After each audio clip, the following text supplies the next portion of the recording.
Anna Reeve. Hi. Welcome to Between Two Beers. Thank you. We're very excited to have you in studio today. We actually wanted to start by talking about our very recent guest, Brooke Howard-Smith, because I understand you guys are close and have been spending a bit of time together recently, and I wanted to ask you about his futuristic stuff, because when he started talking about NFTs and fluff worlds and AI, Shay, we were trying to keep up, but we're like, don't speak on my behalf. Man. Don't speak on my behalf. But I wondered, when you're hanging out with him, do you get it? Yes and no.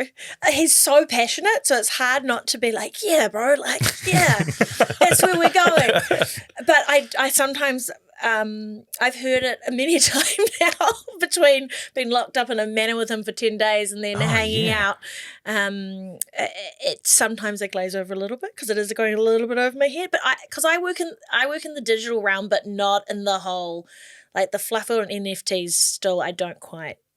Yeah, and I like, because I've seen the value, like it really worked, and then it hasn't. But then there's like a new wave behind it. It's confusing to me too. So we are mere mortals. Yeah, exactly. I mean, he is a very exceptionally clever man, and he is very futuristic, and I feel like he can sort of see how to be implemented further down the track. He's a bit more than maybe the average Joe does. I don't know. He's very, very bright, and sometimes it's like a little bit hard to follow. Yeah. I've had NFTs explained to me maybe 3 times in 3 separate voices, 3 separate presentations. Yeah, I get what it is, but then like practical, like how do you implement that in the world, and how does it bring value to you? And does he talk to you about what's coming down the line in like the influencer space and like deep fakes and all that sort of stuff? Yep. Yes, he does. And he's always like, get more on TikTok. I'm terrible. I think because I've got like an older like mum and like audience, I can stay in my little happy place on Instagram, and TikTok scares the hell out of me. Yeah, he's like, get in there. It's where it's going. But he's very like passionate, like with the monetization side of it too. He's like, there's going to be Instagram shop and there's TikTok shop now. Like he's up with all the trends. But I think like as well, as much as he is across them, like he knows, I don't want to say he doesn't know what he's talking about. He absolutely does. But it's like, he doesn't have to do it. It's harder being the person, being the influencer. He's not implementing it on his own social media channels, you know. So I find it a bit overwhelming. It's a big, scary world out there, and people are fucking mean. Yeah, and have you ever been deep faked? Have you seen? No, I knew there's like there's some people in Auckland that I knew who had it, and it was like for like keto gummies. No, it was for I was going to out give me $1,000 and I'll turn your $1,000 into 10 in 3 days, and here's the screenshot of the bank account coming back, and it was someone I know's face, voice sitting in their wardrobe, and it was maybe it was over lockdown, so it was really like the start of deep fakes. You know, I feel like people more aware of it. You see AI creative videos and things now, and your average person can do it, whereas back then, you know, a couple of years ago you couldn't. So people fell for it. Yeah, my mum fell for the keto gummies. She doesn't listen, so I think I can out her. Does she not? No. But yeah, she fell for the keto gummies. Yeah. And then I think I actually, weird flex here, but I messaged Petra directly. Yeah. And I was like, can you send me a message back to say that this is not you? Yeah. Just because my mum doesn't have a filter. She sees it and thinks it's and legit. Was it like on a keto gummy page and they're just using her likeness as an ad, or were they trying to say it was like from a Petra Vegas It was from account? It was from, I don't know. Something. All I said was, do not ever put your credit card details in, without me standing over your shoulder. Yeah. No go. Yeah. It's because it's scary. I think as well, within our realm, it's because there's this whole thing of like made up AI influencers. They're not real people. It's someone sitting behind, and people like I think there's one, like a huge one in China or something like that, and they're like taking essentially our jobs. Well, I guess it's created by a normal human behind it, but then they're creating a facade of who they want to be. So is it still a real person, you know? Yeah. So, question for Brooke. and I think it's like, I remember Jay saying years ago, he's like, if why can't I think? I'm blanking on his name. Who's the nature Dr. Edinburgh. Yes, David thank Edinburgh. you. Why did I? Yeah. My brain's not firing today. The most famous man in the world. They had every single one of the every word on file, so that if he did pass away, they could voice it over because they had. Whereas now you can just AI can do it like that, and I think even being a voiceover artist, it's scary with what they can take what you sound like and just create whatever they like, and then take these videos of you sitting and me doing my Instagram stories. That's all they needed. Apparently there's like 20 keywords, and then they can pan it together and it looks like it's you in your home. I had heard that we've done like 180 long form podcast episodes, so surely someone can just take all that. Yeah, we're going to be done. Anticipate what sort of questions we would ask and use our voice, and then a guest can just be sitting there and between two wines and no copyright. Okay, so in quite an interesting dynamic, and this is going to be weird, but we've actually spoken about your sex life with your husband, who is well-known media personality, Jay Reeve, on the show before we'd ever met you or spoken to you. Yeah.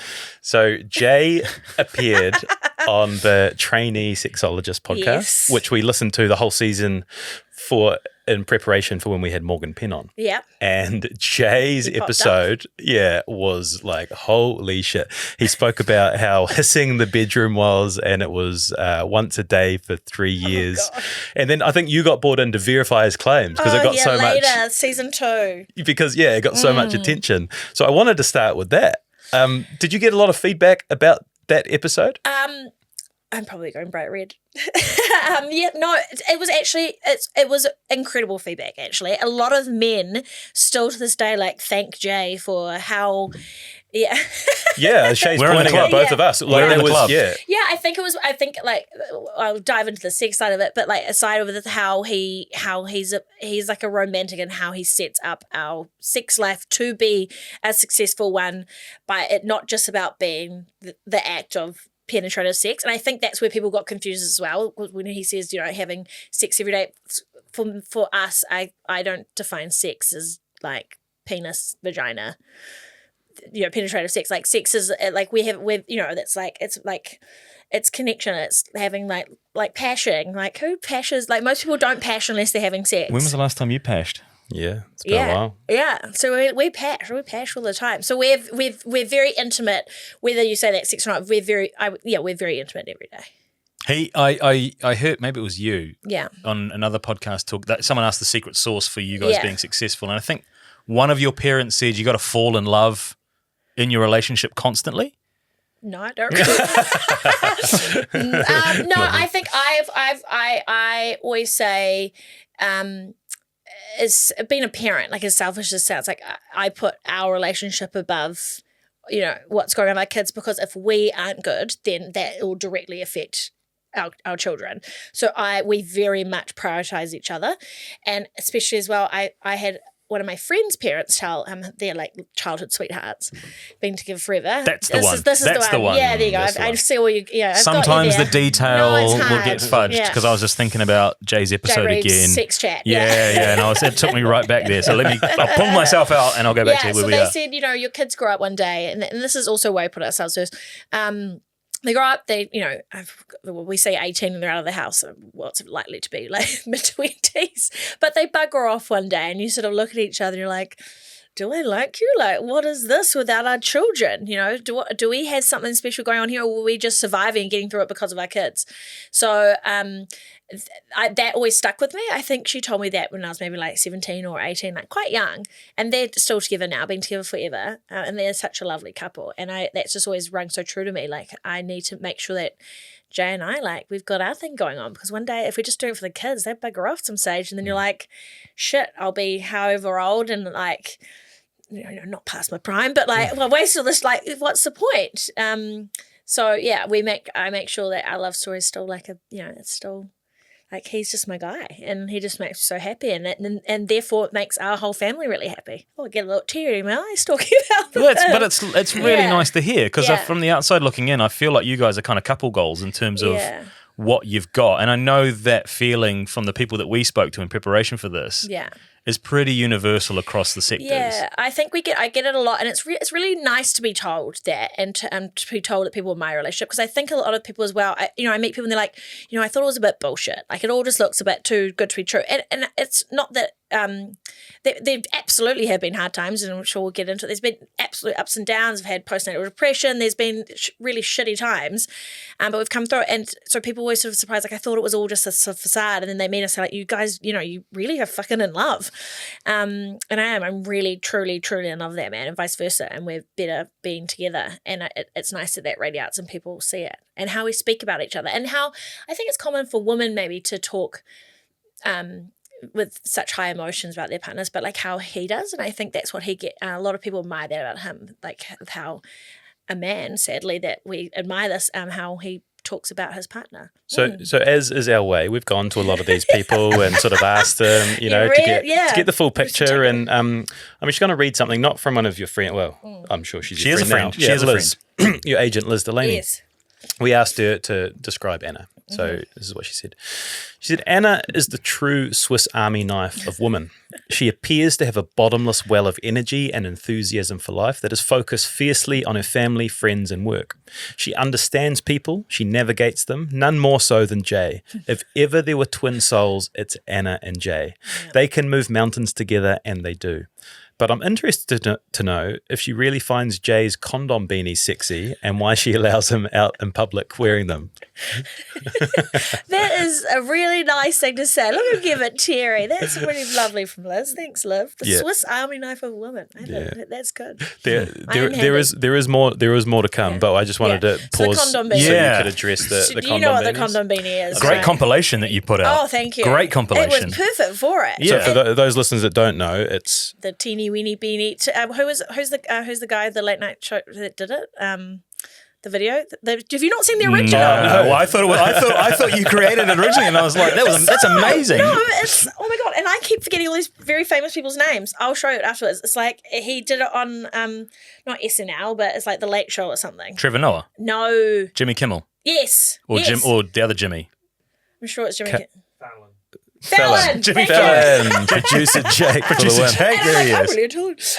Jimmy Fallon. Yeah, and the other guy who was on like this is like who never ages. Benjamin Button. No, yeah, that guy. So it's funny, people send it to, if I'm going all over the show. So people when this is like a viral video that they made and took the piss out of it, and then people like it constantly sent to me, I'm like, yes, I've seen it. Yeah. So I was like, fuck it, I should actually just use this and make video to it. Because Jay has, people don't think, like, they're like, when did this happen? The first photos we have together when we first started dating, which is July 1st, 2010. Well, coming up. Yeah, so it's so easy to remember. July 1st, because July's my birthday month, and then 2010, easy as. I know, I've been together a long time. And he's wearing a grey condom beanie. Jay's got a really, really large head. I will say that about him. I will say. It's like in length, not necessarily this much. Like I remember we went to America, we went to like a New Era store to get him like caps. Like he's like on our like Powell's cap, like if you look at it, it's like the last little bit is holding on to get it on. It's often you can't find a hat, and they're like, oh no, we'll have one. It was like the second to largest size, like it's really huge. So I think the beanies, like he puts them on, like he does like them rolled up a little above the ear, but they just because his head's so big, they just slowly creep up his head. So, and that's why he doesn't realise. And that's why, and then I like, it looks like a condom because it almost has the little teat on the edge, you know, like you're going to roll it out. And then so I'm just like, I called it the condom beanie for years, and it's just caught on. And he's always had a red one. He's had, I think the first red one he had was like a Huffer one. Now it's a brick. He's always like his signature look. Yeah. And he's a very red human. So red's not usually his colour, but somehow it works for him. So, look, no, it's not the sexiest thing, but like it's just his vibe. Yeah. And I can dress him to some extent, but he's lazy, that man. And he's like, I don't want to have to do my hair, and I just get to cover it with a beanie, and then that's my vibe, and now it's my signature look, so I'm just running with it. Yeah, we've talked too much about Jay already. This is an Anna podcast. Jay, get out of here, mate. There's some more Jay coming up. I'm gonna continue from Liz. Yeah. So she says, professional responsibility prevents me from sharing stories. She is quite naughty. But I can tell you that Anna is one of the rare talents who actually has true influence. Her work moves the needle for brands, not just in a recognition aspect, but in a motivates people to purchase way. Her success is from her intuition, knowing what people like and dislike. Pal's success is the perfect example. In a sea of options, Anna and Jay created a culture that made RTDs civilized, inclusive, and cool. Anna always puts her family first, but finds time to have a roaring social life, get every piece of work, and there is a lot of it done well and done on time. She is a marvel. In short, if you were stranded on an island and could only take 3 things, I'd recommend water, sunblock, and Anna Reeve. You could always ask her about the story of the vanishing collagen powder, but I doubt she will tell you. I've got an idea. Yeah, I think there's too many wounds in that one. We're not going there. Yeah, we've had a bit of a fun start, but like I hope that paints a picture of some of the stuff we're going to get into about like all of the incredible things that you actually have done across your life in the different ways. The foundational piece and the place I want to start is the alopecia journey. And when you came in, you had your wig on, and then you actually made the decision, no, I'm going to take it off. Can you tell us about? Well, I knew we'd obviously talk about alopecia. It's not who I am, but it's an absolutely massive part of who I have become. It's part of me. I mean, it's right here for everyone to see. And I think I knew we'd be talking about it, and I think the impact that it makes of seeing people who look like yourself in media or who's going through something, or is it, if I'm further down the track. I've had this since I was 6, 7. I even forget how old I was now. And I'm 37. So 30 years. We'll say 30 years, 3 decades to get used to it. So I think it's, I'm very much at a place of it's just who I am and acceptance. And I think it's nice I wish when I was younger, when we didn't have internet and everything, I didn't meet or see anyone like myself. So I have a regret. When I was younger, when I was modelling, I was always comfortable to model ball. But I think when it came to like my day-to-day interactions, when I was like one-on-one, it just felt scary, and maybe just not being emotionally intelligent enough to realize yet the impact it would make to do like that news TV interview with your wig off. I think it's just youth, so if I'm going to be talking about it, like just show up who I as I am, and I go bald a lot more on day to day, often now in my adult life versus when I was younger, and it's just winter at the moment, so it's bloody cold, so I wear my wig because it's freezing otherwise. So I was looking at your feed in the last few days, and there's a lot more bald, which is really that cool. the term? I wasn't sure even the term. Bald, the term to use, like you know what I mean. But I think for see, I'm tripping over the. No, I don't care. Go like there's but I mean, but do you get this often where people don't even know how to start a conversation with you to address it and talk about it?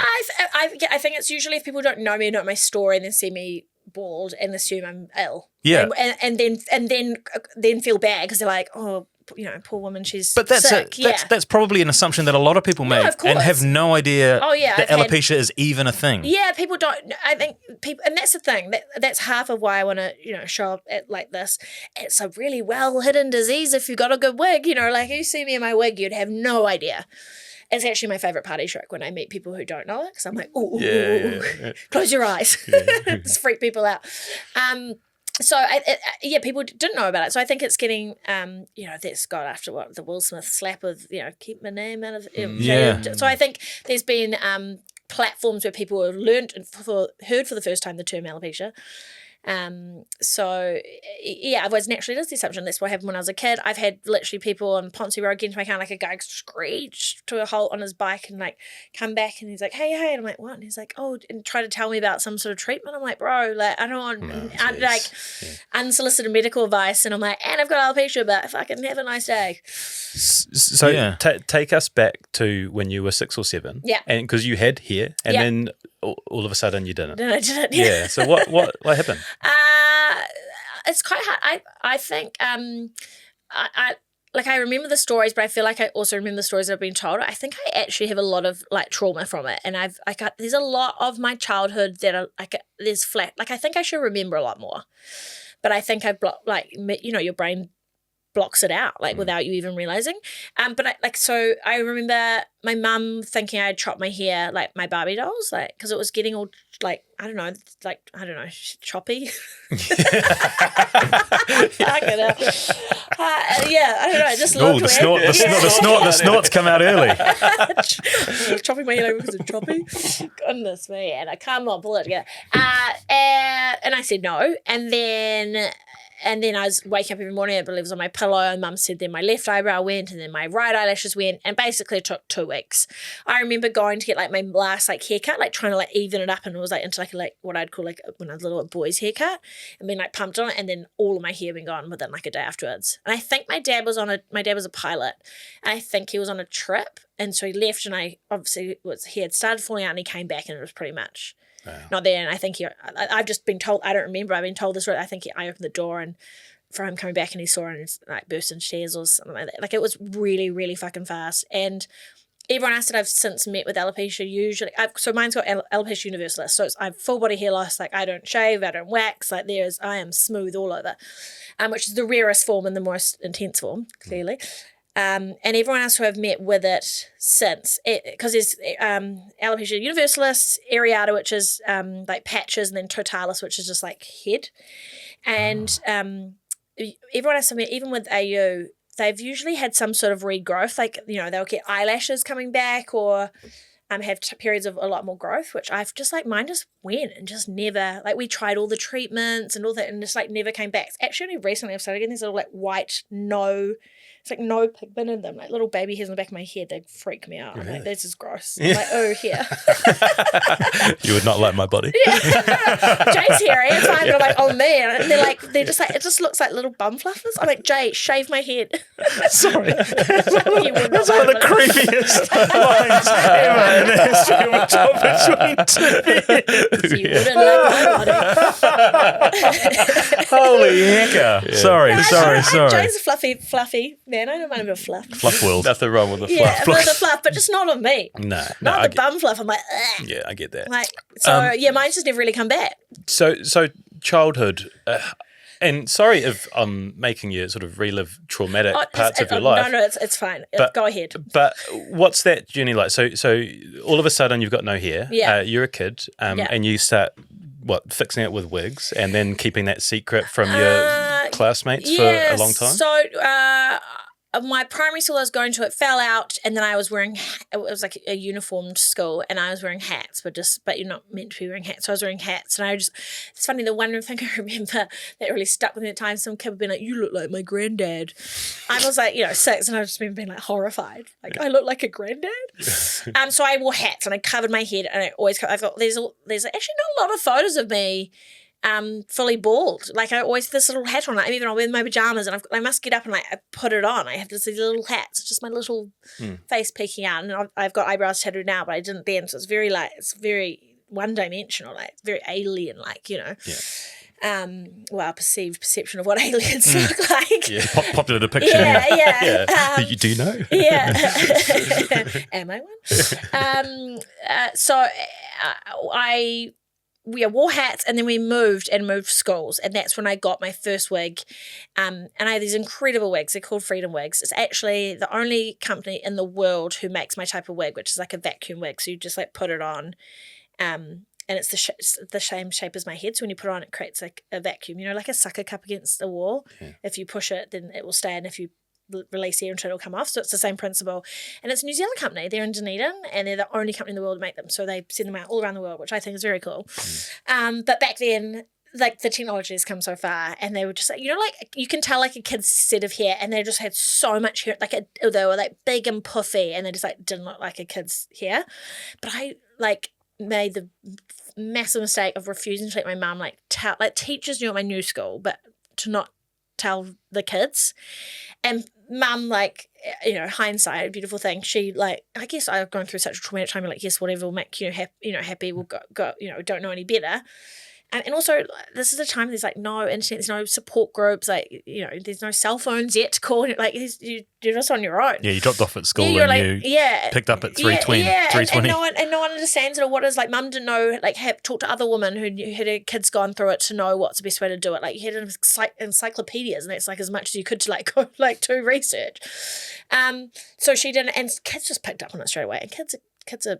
Can I say the C word? Kids are the C word. Yeah. They can be. They can be, right? Yeah.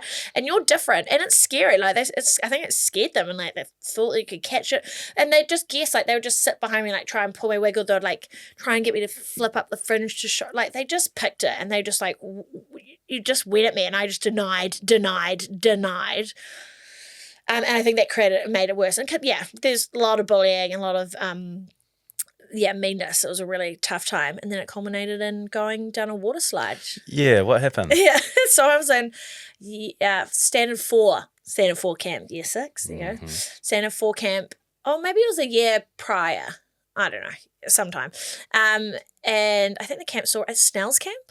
Like, it's still there, and there's like it's a water slide into a mud pit. And I went down the first time, sweet. And this is the thing with my wig, so I can skydive and do flips off, things into pulls in my wig and it won't come off now. But when you grow, because your head gets bigger, the wigs start getting too small. So like you have like the leaks where the air gets in. So that was the thing, you go through them. And I was this height by the time I was 13. Like I grew really fast, really tall, really fast. And so it was getting too small. And so I went down the first time, it was fine. And then I went down the second time. And I just remember being like the pressure of the water underneath something. Cause that's how I let it off. Like I put my thumb under the back and there are, and that must have done the same thing essentially. I just felt it like mid-air flying and felt my wig come off and fly, and I just remember like holding my breath as long as I could and under the mud pit water, like knowing that classmates are all around fuck you. Yeah, and when they're you all come there. up, Literally everyone is around the bottom. There's a lot of people I still know from primary school, and they're like, oh, I remember it. Like fuck, and it was like.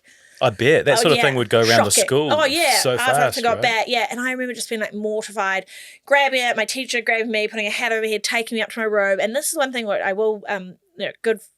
The one time Mum didn't do what I wanted, they called her up because it's quite close now. I think it's like 45 minutes away.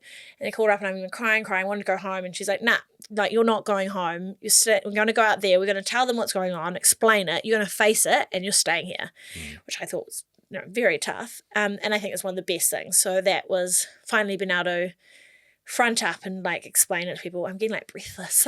Yeah. Do you go back to that place when you retell the story? I don't know that. I don't think that hurts anymore. Like I see the funny side in it. I think I feel sad for me. It was just a really tough time. So there now I've got teary eyes. It was really tough growing up. So oh my god, see, it's because you asked. Now I'm there. It was just like kids are shit. Like you just got a lot of girls are very different with how they bully. Like it's like really catty and exclusion. So it's like the loneliness of it, I think, which is the tough part.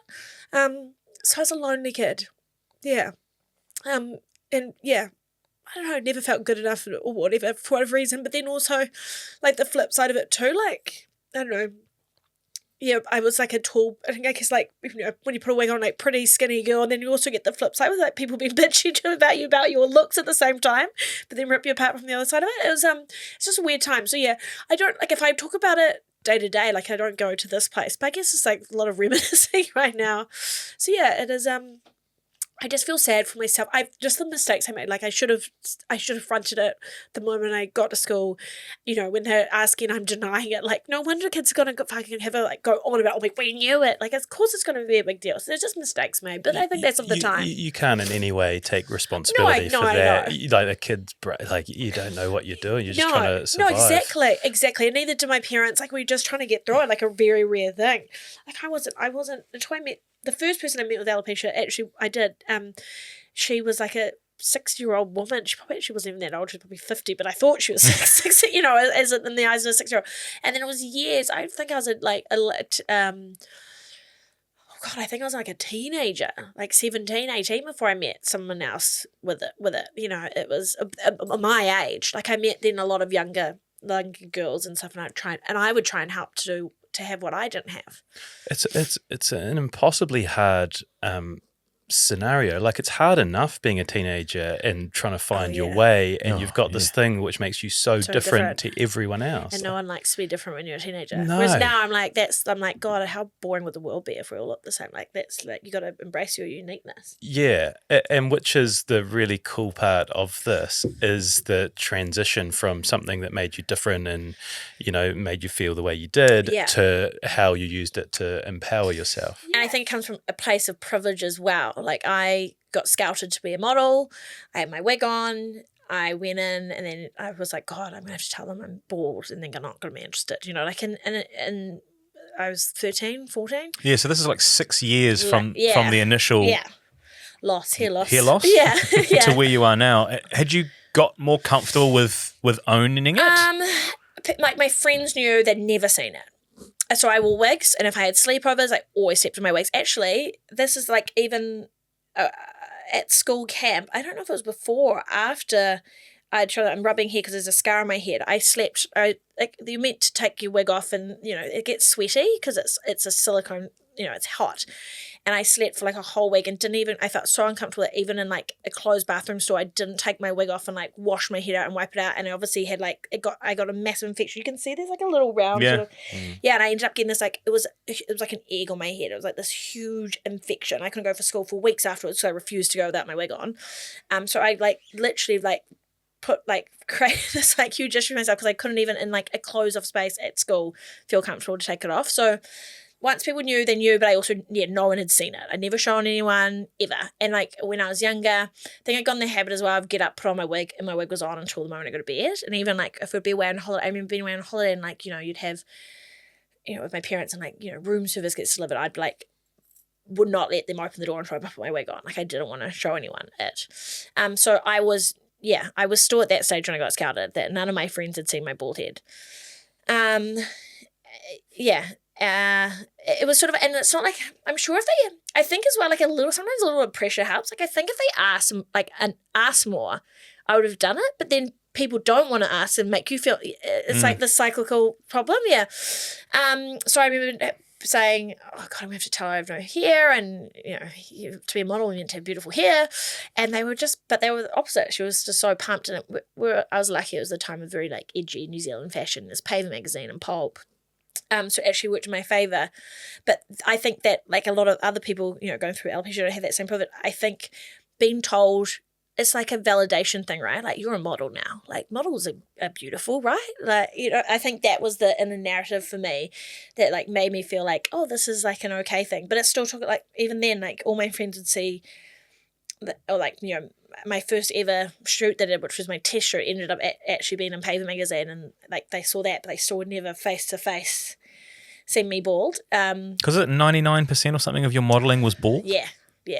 Mostly, like I'm a very commercial girl with my wig on. Like I'm commercial, pretty, but with a bald, it's the bit of uniqueness. So yeah, like for me to do like the high fashion stuff, it was always bald. Yeah, which was cool. Like and I loved catwalk. Like it's like a high. Like I love catwalk. It's my favorite thing. Like I haven't done a catwalk show in years. Like anyone listening, do you wanna? I'll do it for free. Is the catwalk thing like the spot? Light is on you? I just think I think it's like it was a real moment of empowerment. Like as I said, like I'm in front of people without my wig on. Like I felt like, and I was really good at it. Like I had a really, really good walk. I used to help teach the young girls. Like I was really good at it, and it was really nice to be good at something. And like part of this bad thing as I had seen it is like part of the success. I think it just really, really rewired my brain to with what beauty standards are, and that I am worthy and beautiful and hot, and like lean into it. And even then, like I still like when I met Jay's like the first boyfriend that ever the first one that was ever really like because I had a boyfriend prior who did see me bald, but like it took a while. Jay was the first one who was like leaned to like take your wig off, it must be uncomfortable, like from very early days, and to be like not notice the difference if I have my hair on and I walk out and then walk back in without a wig. It was like no big deal. And actually, like I couldn't even tell you the last time we had sex and I had my hair on. Like it's just, I just am bald. I think like he prefers me bald, I think. Yeah. And it's not like it's a fetish thing. It's just like, he's just like, that's like, it's just me. Which was very much different case of everyone else. God, men suck, sorry. Yeah, no, especially young men who don't know, and fragile me who didn't know to ask, didn't know better to demand better. So oh God, I've lost my train. No, so this is kind of your path into the sort of fashion scene, right? And you've got it was quite an interesting time because it was gone from like magazines to online to sort of Instagram, and you helped chart that path. I get that. People always ask like, how do you become an influencer? And because your general sort of influencer, they do like they haven't had a platform before, and they've just sort of done something, and someone's gone viral, or someone's found them, someone else has found them, and they started a podcast. Yeah, started a podcast, and then now you're a big deal. 177 podcasts. Hey, welcome. That's nice. That's really nice. Told you. So I've kind of always just been in that industry. I guess I was like, it was modeling, and then I never wanted to be like. I never had it to be as well, to be like big, super top model. Like I knew my place, and I stood in it, and I entered, and it was great, and it was great money to earn when you're at uni and stuff. But I studied, I did my comms degree, and then we came out, and then I ended up doing a bit of presenting on Alt TV. So I did 2 different shows, like a fashion show, and then which was called The Scene, and I did Beauty and the Beats with General Lee. That fashion show was the first ever? Yeah, I think it was New Zealand's like first ever dedicated fashion show. Yeah. Yeah, that's a pretty big deal. Yeah, it was really cool. It was cool. It was fly by the seat of your pants sort of stuff. But it was weekly. It was a weekly show. We went and filmed everywhere to Australia and did Fashion Week and stuff. It was really cool. How old were you? Because you still uni, right? Yeah, I reckon I was like 21, 22. Yeah. So really young. So did that, and then I remember I used to do bits on, like the Good Morning Show and do their fashion segments, and then worked in PR, and it's sort of. Then I had a blog when blogs first started. Yeah, how did you get onto knowing what a blog was? Yeah, Front Row Diary. There's one in New Zealand called Runway Reporter, and I think they were owned by one of the media conglomerates, and it was really rad. It was really good, and then they got shut down. And my boyfriend at the time worked in fashion PR, and he's like, let's just do one. So he's like, you're at all these things doing it anyway. So we did it, Front Row Diary. But I wasn't really passionate about it. Like, I'm not a journalist. I like to present, but I don't love writing. Could you track the audience on it? Like, was it big? I can't remember. So, yeah, I mean, it did well after we got sponsors and, went overseas and did all sorts of things. And it was a place, there was very limited options for media. So people were pumped to be able to get their brand in front of your audience. And is Penny Pickard a person? yes, she's a model, very famous New Zealand model. Was she like the first kind of? Yeah, really. She did really well. She still models. I used to not like. She's a bit older than me, but she's still like models now. Like, she's incredible. She's very beautiful, and she could have made it big if she wanted to do that overseas. Like, Penny's incredible. Yeah. Yeah, I feel like that was kind of like a breakout teenager that became outside of Rachel Hunter. Yeah, she did really, really well from early on, and she still works. And she dated a friend of ours for years, so I used to see her a couple, when they were still dating, maybe 5 years ago, all the time. And I remember me being a shy little 14-year-old modelling at Fashion Week, and she's always there. She's a huge, massive part of the New Zealand fashion industry. Insane. I want to link you up to great name though, eh? Yeah, and just like... Okay, see it? You remembered it. Yeah. She person. Yeah. I want to link you up to the term influencer. Yeah. Like, as you're building these things and you realize you've got a bit of an audience and a following, like, you were kind of... Was it Instagram in its infancy? Like, you were one of the very early adopters. And when did you have your first influencing gig? Yeah. God. It's funny because I guess early adopter, and like I'm like a micro influencer by like the scheme of numbers and stuff. But I'm proud of what I do, and I hate saying that I'm really real, because it's like we're all real people. Like, what the fuck does that mean anyway? Yeah. But that's a catch cry, right? Instagram versus reality. Yeah. But I am who I am, and I show up, and I know. I think there's so many different types of influencers. There's the bikini girls, you can be an absolute con artist, bullshit artist who's somehow gone viral, got massive numbers, but you're not really passionate about the product. And I think because I'm still so micro, and I engage every day, like I'm writing back in the DMs, and like I'm having interpersonal relationships with these people essentially. You just sniff it out if I wasn't believing in anything. So I think the first thing I ever did, no one was getting paid for a long time. Like, I remember when I was pregnant with the twins, after they came, I remember I got sent like a new pram cover for like it was like a limited edition one. She got my bugaboo, and I was like, oh cool. And like this today, like, you get sent a PR page. Also, I worked in PR, so it was like yes, you could put that off against your ROI of like the numbers you're returning, and like you'd like take a picture of like laid out the drink you got sent on the ground. I remember I had this like cowhide. So if you go back on my Instagram enough, there's probably like a cowhide with some sort of like really bad spread of products with it, and you'd like take it and be like, thanks blah blah blah for sending it to me. So you hashtag gifted. Yeah, but no, there was no hashtag gifted then. Yeah, it was just sort of, it was actually, do you know what? I remember the first time, which is funny, this is so much prior. I remember being 18, and it's 4 Instagrammers around, and Karuba sent me a bottle of rum to my modelling agency. And I remember turning up at home, and my dad being like, fuck, that's cool. Like, you got sent a bottle of booze? And that's prior to anything. Like there's no, I'm 18. I actually, that's the first time I ever got like sent something. I'm like, where it makes sense that a brand was like trying to connect to you or something. That's actually the first time. But yeah, then I don't know, I couldn't tell you what my first paid gig was.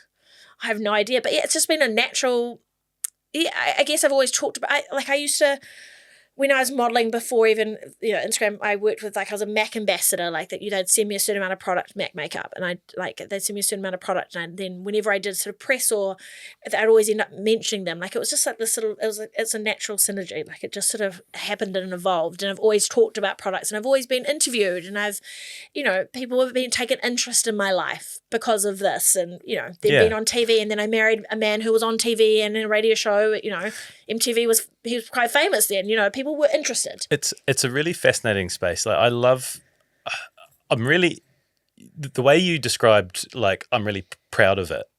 I wanted to ask about that because I can imagine that the influencer tag carries with it a bit of defending everywhere you go, and you're eye roll from other people. Yeah, I'm an influencer, and Yeah. people have a Here she perception comes. or a judgment of what you do and who you are. But you're actually just finding a way to promote things you like and make money and support your family. No different from someone picking up and reading a magazine. Right. But it's I do. I get it a lot. It's just here's a pretty woman with nice bloody car and this, and she's an influencer. She must be done. I do, and I do get. I'm a defensive person. I am, and I do kind of get in the back foot, and I feel like that's why, often when I'll hang out with people, and it's it's funny because it must happen often just to come out.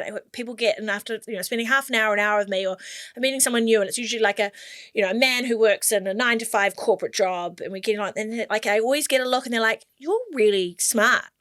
You're really different to what I thought." They're like, but you're really intelligent. And you're fucking cool, and you're epic, and and they always, and it's almost like you take offense, they're so surprised when they're saying, you can hear it in their voice. They're like, wow, shit, you're not what I thought you were. I've had someone say, I wrote you off within 2 seconds of meeting you. And I feel I almost want to go out and prove, I am more than that. Because you do, people very much, you hear too much influence, you think, fuck, I don't know. It comes with bad connotations. Yeah. But and I understand why there is, because there is so many different types. But I think when you look at it on, we look, it's even different from Australia to New Zealand. We're a very small country. You bump into people, everyone knows everyone. If you're a dick, people know about it. Yeah.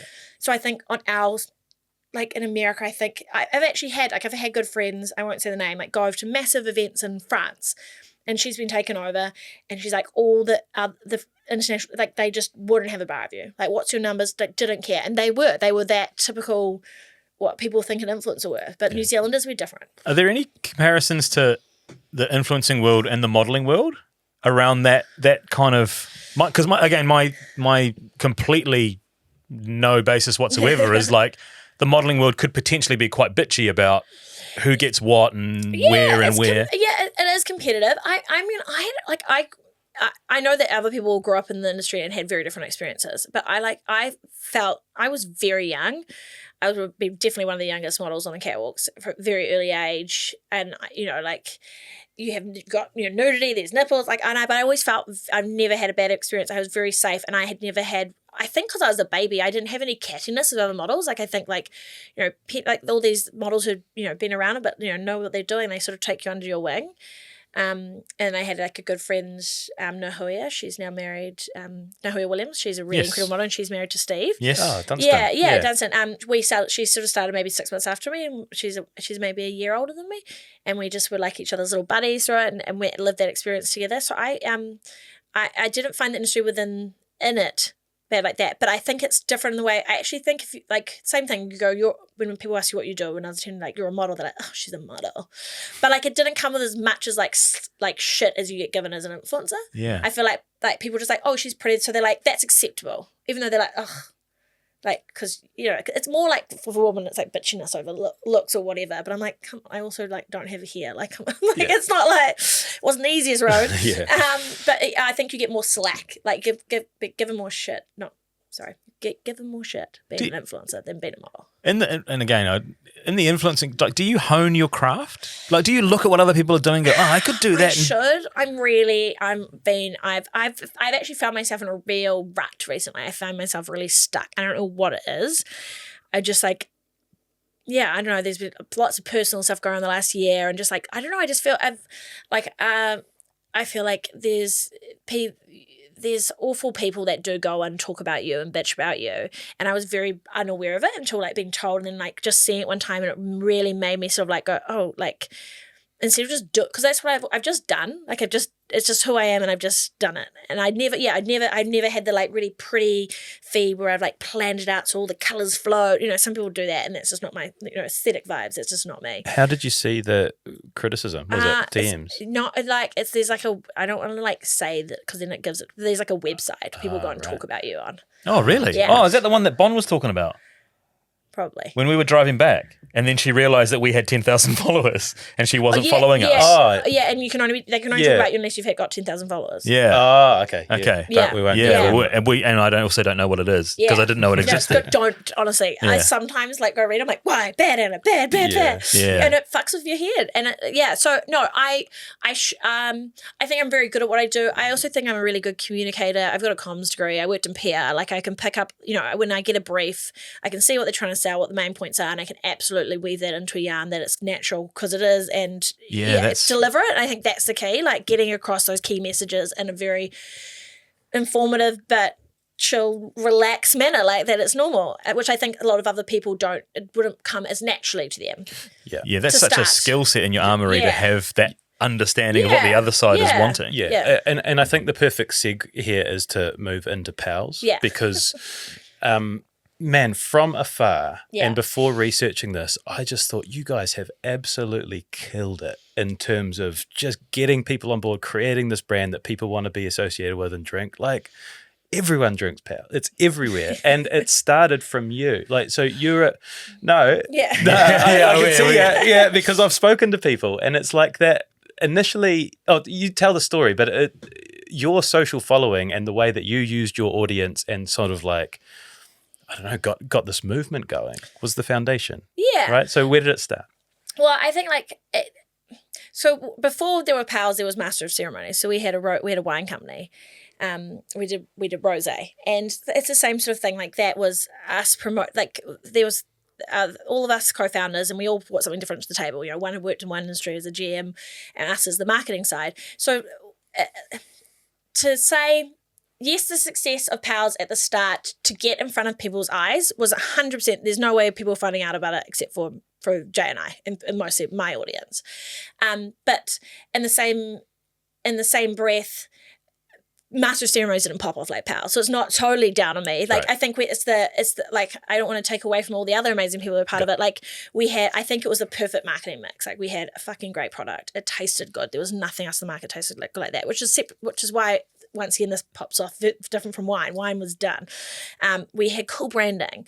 And then we had the ability to get it in front of people. And then it's hard to break into, think of a chiller fridge at a booze store. There's only so much space. And that category wasn't a large one, yet getting in there was hard. So I think me getting in front of people's eyes, Nick, one of our other co-founders, he said he was like, I was getting phone calls from booze stores being like, hey, I've had 5 people come in and ask if I stock Pals. I've never ever called an alcohol company in my life to ask to have your product. Like usually you guys come to me, what is it? Can I have it? And I think we can take credit for that. We had that audience, and then it's that snowballed and it's far beyond just us now. But yes, to start, it was absolutely a core part of it and something we're very proud of. And as all of our hard work as a team, like it was, we're coming up 5 years old and it blows my mind. Yeah. The first 12 months were ridiculous, right? Yeah, I think, I don't, we sold in the first 6 weeks, like something that we'd, thought we'd sell in 6 months or something. It just went nuts. And I think, as I said, it was that marketing mix. Like it's legitimately a really good product. It tastes good. There was nothing like it on the market. Oh, I just spat. Lovely. It tastes good. There's nothing like it on the market. And it fulfilled a need. Like people were health conscious. Like I used to drink just rosé, and then there was beer, and then people were like, I want to go out and have fun and get a little bit tiddly, but I don't want to like have the calories associated with it. Or I like to drink, vodka mixers, but taking out like a 40 ounce in a mixer is a pain in the ass, or going on the boat. Whereas this was the answer to your problem. How long before you went to market was the idea? Like, were you kicking around having tasters around at your house? Yeah, we did. Yeah, I've got photos of their first original bottles. We had the wine company and we had a whole lot of extra wine, so we were looking at making like almost like a Miami wine cooler, because you also can't sell. That's a throwback. Yeah, there's if you know, you know. Yeah, making like a mix with a wine, and then the guy who was who like comes up with your formulas. He's like, I could do, like, put that aside. This is an idea, and we tasted our first farms. We're like, boom, yeah, and it all just came to market so fast. Nick, who is one of our co-founders, he was like slinging it out of his garage in Grey Lynn, like working so many crazy hours. It just snowballed. And did you have an actual marketing plan, or was it a case of like, I'll just have it on story, or chuck it in grid? Yeah, chuck it in. Just promote it, talk about it, and then the only person we got outside is we got my friend Anna Southwell. She's got Up by South she does, like, she's a creative director, and so we got her on to help with all our social media and help with creating all the assets to it. The artist behind the pals, like the drawings at the back, he's from the Mount. So they're the only outside people, I guess, that like got paid to do something, and the rest were just sort of all sort of happened, and now it created this whole. It's a category almost on its own within a category. Well, people will refer to like RTDs as like a pals, it's like calling Post-it notes, like that's the name, but clinics, Am I right in thinking, because you and Jay are obviously so connected and you've got so many influential friends, that they were all, without being paid, they kind of were naturally drinking pals as well? Yeah, totally. And then same thing, same with like Nick and Matt, our other co-founders, such clever, incredible men. And same thing, all of our connections. We've got fashion designers who are best friends. So like Mark Moore has it at his, has fashion shows. We've all got the connections. Jay's, one of his mates from the Mount, owns, a shitload of booze stores and was like, yes, get it in here. I think that's one of the first times we actually saw it, because I posted about like, we're going to have pals available in the Mount. We're like driving it down. And he said, he was like, I have people there waiting for you guys to arrive. I'm just like taking it straight off the back of the ute. So yeah, we between us, Jay and I very much have lots of connection, but all four of us, we've very much got lots of tentacles out there with lots of connections that got in front of a lot of people. It's crazy how fast it's growing. I was looking at some sort of numbers on it. It's like the 8th, this was a few months ago, the 8th most popular RTD in New Zealand, which is I couldn't tell you what the latest things are. We're just trying to think what's above it, because like long way outsells us for sure. But when we were this, I was like, I'm proud of it, so it's not a wanky thing to say, but like we were number 5 in Deloitte's Fast 50 a year ago, like fifth fastest growing company in this country, which just like blows my mind. That's what I wanted to ask you. When you see these big pals parties and pals are sponsoring the cricket and you got all this stuff going on, that must just fill you with just incredible pride. Yeah, it does. And just like really in disbelief and really proud of our team. And I can't take all the credit. Like Jay and I don't work in the day-to-day business of it. That's Nick and Matt, our other co-founders. Everyone's got their roles. I mean, I have a full-time job doing what I'm doing, and same with Jay. But it's all of us. Like we very much, it's our little baby, all four of us. And even though we're not there during the day-to-day, like it's just like crazy what we've created. I'm so proud of them and our team. I think people as well look at us and think we're this like, I get people now who even, as I said, it's gone beyond people just knowing it as our brand. And people are like, oh God, I assumed you were just like a big brewery, a big corporate. Yeah. We've got, what is it, like 11, I have to count them out, 11. Like we don't have a lot of employees. We're just some Kiwi kids giving it a whirl. We really are a small operation, running it ourselves, like figuring out as we go. We've got an amazing team, and it's grown a lot in the last 2 years. Like before that, we're running like on a skeleton crew. We're still, I say we're the fastest growing company, but we're still small time. We're considered very much a small company if you look at all the like people who are making it actually to create it. Like we're still the little guy. Pals is like the headline, but there has been a number of different business ventures that you and Jay have done over the years. Yeah. I wanted to ask, and we had a bit of a chat before we came on about like business ownership and the hard times and the stress it can put on families and relationships. Yes. Shay and I recorded a business podcast, which we haven't released yet, where we both cried in it. Because there's some struggle in there. What lessons have you learned? How have you found your journey as a business owner? I think as well, and this is the same thing as well. Like being an influencer, your husband's on radio, you're a part owner of this big flash company, and people think you got all the success. Like before that, Jay was on Horaki, and then didn't get his contract renewed, and we didn't have Jay didn't have a job for like 2.5 years. So we sold our first home and luckily made a profit on it. And we moved back down to the Mount. Like we essentially were living off that. So Jay's been back at the twins started school, so they were 5. So we've been back in Auckland for 5 years. So we essentially started all over again 5 years ago when Jay came back to have a job, like saving up to get back into a home. And it was really tough. We had 3-year-old twins for 2.5 years of no fucking income. Yeah. And that's the time that we started, it was originally Master of Ceremonies before it came Pals. And we invested in this like blind bear cleaning business of a lot of money, and that didn't work out because it wasn't the right thing for Jay.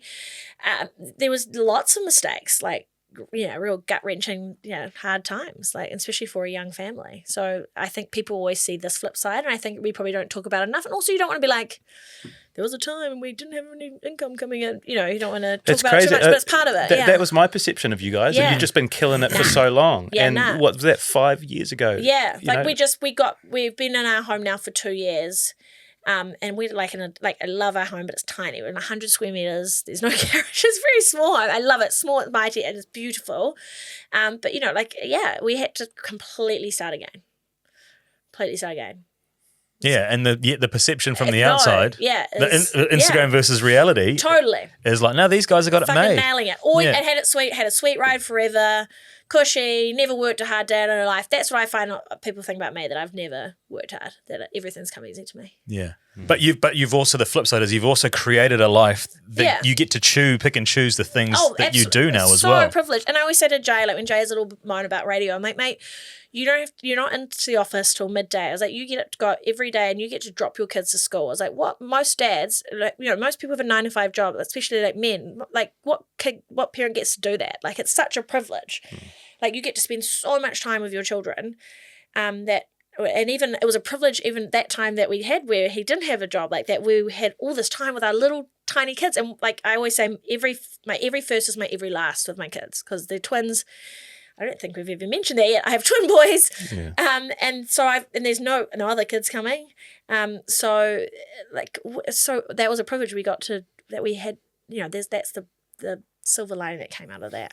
Yeah, I want to move to twins and motherhood, but first we need to reintroduce Jay, because I asked him about how'd you guys get together, and he said there's a romantic version and a more sinister version, and he wasn't sure which one you were going to tell. I'll give you the PG version of it, because there's no fucking romantic version of it at all. Oh, actually there is. But okay, so Jay read. I was in like a New Idea or a Women's Day. There was often articles about me, the ball model sitting there. And he remembers reading one of those interviews with me when he was at the GP, and there's the magazines, and he's like, I vividly remember it. He's 3 years older than me, so makes sense, 18ish. And he's like, I remember thinking fuck, she's what a cool girl, and she's a babe. Well, I'm just adding that in. And so he's like, I remember doing that, and he's like, and then I remember coming up to Auckland. He was at MTV, and I do remember this interaction. He was like, because I used to do my TV show at Fashion Week, so I was always busy, like running backstage and whatever. And he's like, I remember coming up to talk to you, and you're sort of like, hi, but cool, bye. Like, I've got to go work. And he's like, I kind of found like you were a bit like, standoffish. But I was like, no, I'm fucking working. You're sitting there front row with the champagne flute and your lap was. I was just like, I'm literally right off my toes interviewing 20 designers, and then. I was working at Red Bull. This is going to be a long story. And he was one of our ambassadors there. And I always thought, I was like, Jay Reeve's a bit of a babe. Like, I'm into. No, you're only human. Yeah, I know, right? You need to have a coach out. Right? Yeah, I know. But you know what? So many men have because he's hot, but he's not like he was not like a model or anything. Like, I don't know, but a lot of men have man. Sorry. I really lost it. Yeah. Do you want to borrow him? I don't know what I'm doing. It's the personality. He's the full package. A lot of men have big man crushes on Jay Reeve, so I get it. And Leah, and he's a great guy.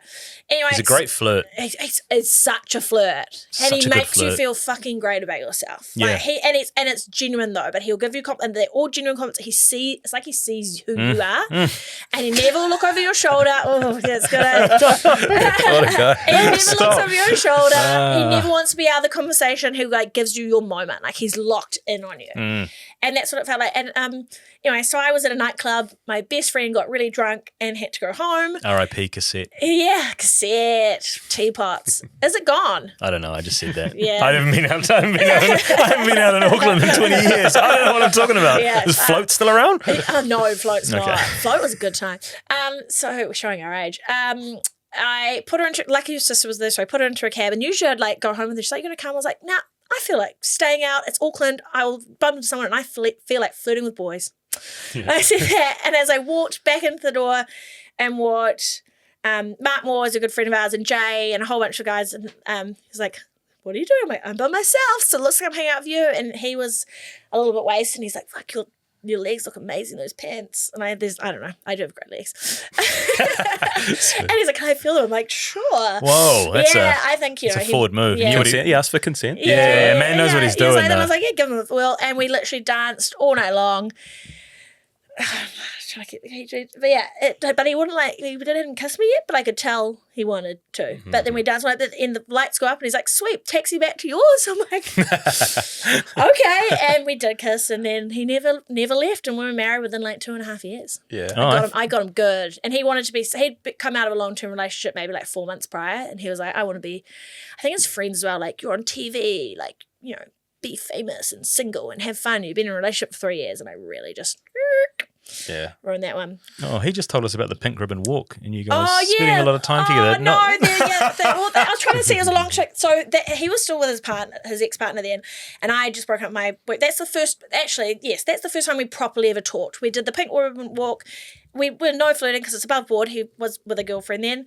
I had broken up. Me and my ex-partner had broken up, and we were still living together. So he walked around with her and I walked around with Jay, and we were just like chatting. So that's actually the first time we ever like had a proper conversation. I remember like, yeah, rad guy, off limits though, girlfriend. And then it was years, I think it was maybe like a year and a half later or whatever, that we came across each other a lot more when I was at Red Bull and he was like a Red Bull influencer. OL as we called them, opinion leaders. Yeah. At Red Bull, yeah. Because I was in the marketing team and the comms team at Red Bull. So it's a funny thing. I say I work for Red People. People are like, "Oh, and you were a wings girl in the car." Like, no. Well, he said you're one of like 4 people that had the keys to the budget. The global budget, so to speak. God, that man is bigging me out. No, I was the comms assistant. So I worked in the comms team, the marketing team. John Forder, my boss, had he had the keys to the big marketing budget. But yeah, I helped him implement it. Yeah, he didn't say the budget. Yeah, I don't know. I'm pretty sure. The transcript. Do you know what the thing with Jay is? There's always a bit of a talk. He calls it JST. There's always like, that's nice. Yeah, there's just a little bit of I could just laugh at anything that guy does. Yeah. I could just laugh at anything that guy does. There's always a little bit of stretch of that man. He says he's the luckiest man in the world, or you say that he's the luckiest man in the world. And vice versa. Yeah. Yeah. He is though. He's honestly, I love that man, but I've got a theory that he's been produced his whole life. Like he's a school teacher. He was he's a primary trained school teacher, and he ended up being scouted by MTV. And became an MTV host. He's never meant to be in this industry, and he got produced. Like he literally, I remember him packing her away, and he had a stylist, and he'd have a plastic bag with a photo, Tuesday AM, Tuesday PM with clothes, and like they'd take your passport and do everything for you. And then he's ended up in radio where it's also not like a normal 9-to-5 job where you have to like do a lot of admin. Like he fucking sucks at admin. He's been produced. So I've just become his life producer. Yeah. He calls me life admin, which sounds like terrible. And I don't do it. I'm very good at it, but he's just a bit. Yeah, You're very good at it. I want to lead us into the motherhood journey because this is another fundamental part of your story, and it's like you became the voice for people having a shit time as a parent, but that was after the kids, the twins were here. Yeah, but it was a tough journey itself to get pregnant. To get pregnant, yeah. So we got married. We were young. I think what was I 26? Maybe I was 25. About to turn 26. We got married. I'm sure the numbers are. I was young. Basically, it's not your average person in Auckland's getting married at that age. We knew we wanted to have kids really young, and I just had this gut feeling that something wasn't going to be easy. And I remember being like, I want to go and get all checked out. And I remember my friends being like, they always tell me now, they're like, fuck, I thought you were, they're like, fucking chill out, Anna. You're like, you're nuts. What are you on about? And we went and got checked out, and it turns out I have endometriosis, which I kind of wasn't surprised about because there's all the pain and fun things that go with that. And then JLC has to do the sperm test, and they came back and they're like, you've got there's 3 things that they judge your sperm on. It's like how many you have, what they look like, because some can be like 2-headed backstrokers. Yeah, and then motility with and they're like, you got shitloads, they're all handsome pricks, but they are absolutely useless, and they just like, it's like a fish on land, like just flap around and go fucking nowhere. So I think the term he uses is that it's like the beehive in his nutsack, like heaps of people around there doing nothing. Yeah, exactly. I haven't heard that one before, but pretty much. So like between that and your endo, because there's normal IVF. So we had to do IVF, and so I was like, I don't know, 27 by the time, and I think when you're young and it feels really unfair, you're like, I'm young, I'm meant to be like so fertile. And Jay's like, God, I wouldn't have been worried all these years. Like, I don't know. I blame MTV probably for the shit quality sperm. All those years of partying, flying around the world, doing God knows what. Yeah. I should have sent them the bill. So they're like, you can't just, normal IVF is they take the egg and then they put it in a little petri dish and put the sperm in there and they fight it out to thing. But they're like, yours is really crappy. So you have to do ICSI, which is the next level up, where they choose the sperm and then inject it directly into the egg because it couldn't get there by itself. So yeah, we had to do that, which was really a weird, tough thing to do. And I really desperately I've always wanted to be a young mum. I've always wanted to be a mum. Like, that's like one of my mum's regrets is that they've financially had the ability for her to not work, but she did, and she missed out on so much. And especially when I remember like her having to fly overseas, and I just lost my hair, and we had like a new au pair starting, a new nanny, and I never met her. I remember being like devastated, and she's like, I just regret it. So I always said to her, like, I'd really like to be a stay-at-home mum if we financially can, and at this stage. So I really desperately wanted to have babies. So yeah, it just all felt really shitty, and it was really, and no one could relate to it. Like, none of my friends. Yeah, were you able to talk about that at the start of the journey?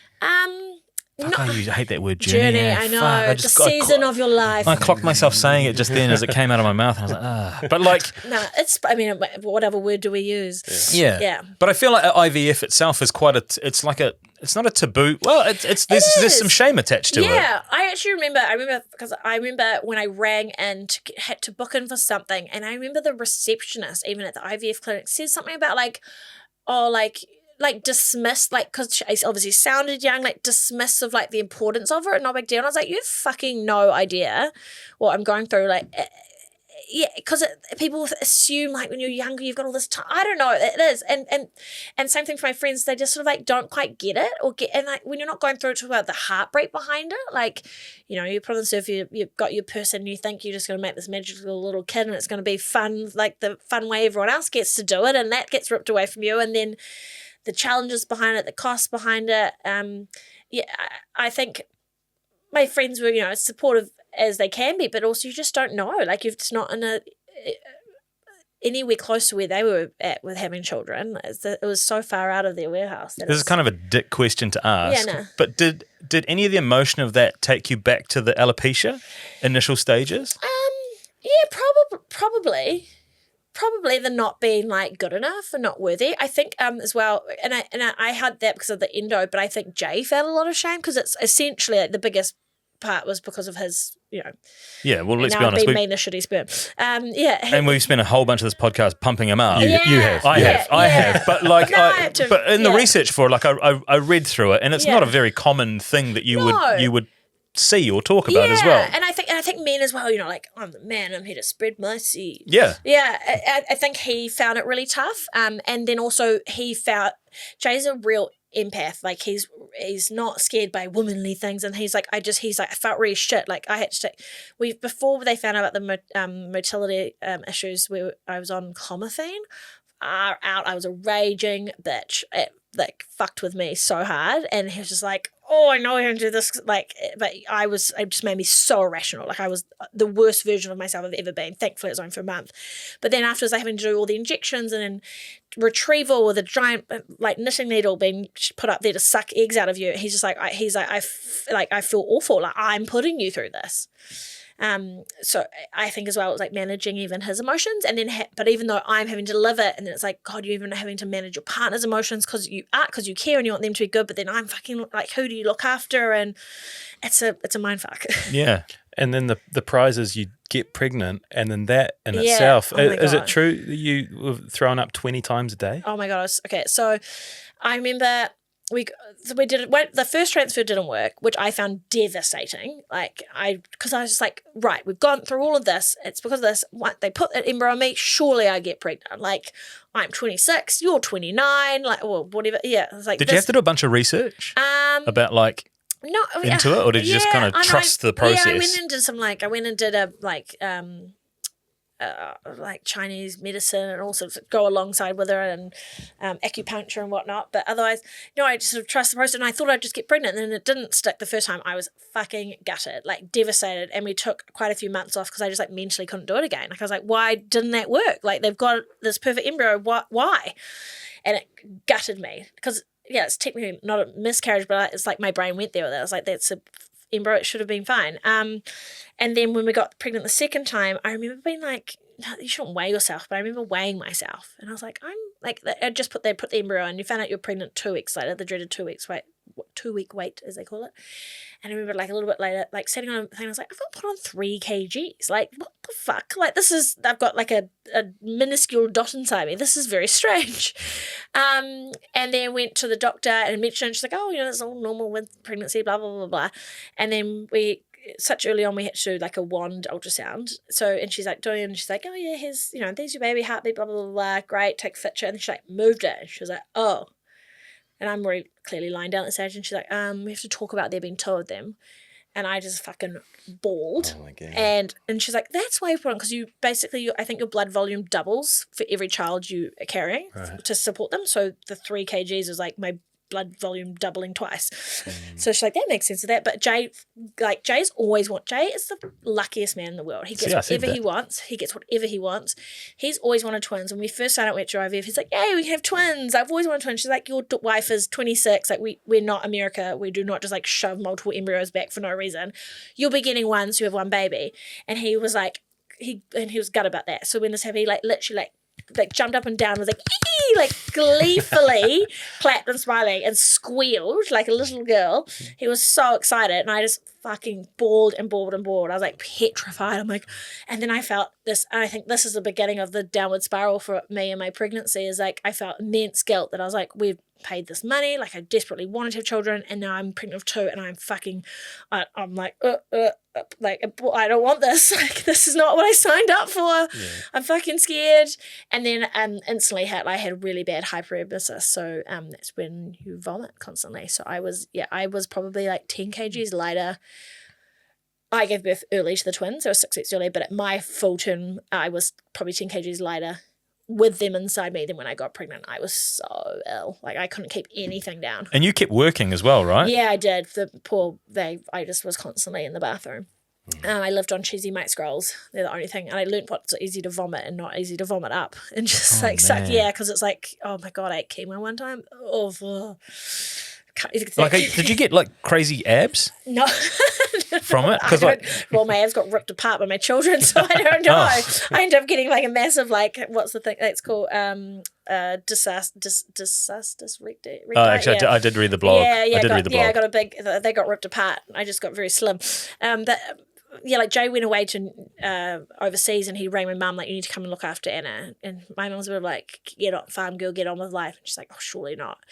And I would, because I give all the energy I had at work and come home, I literally just collapse on the couch and just be heaving over the toilet. And she's like, fuck, I just had no, because she's never been sick. And I think if people have had morning sickness, I don't know why they call it morning sickness, because it can be any time of the day. And I think until people can see it, they don't quite comprehend. Like, it's debilitating. It was horrendous and made me never, ever want to be pregnant again. Thankfully, I got 2 in one go. But yeah, it was. And I kept being sick for 2 weeks after I gave birth, which my doctor never had happened before. Like, I was literally vomiting in NICU.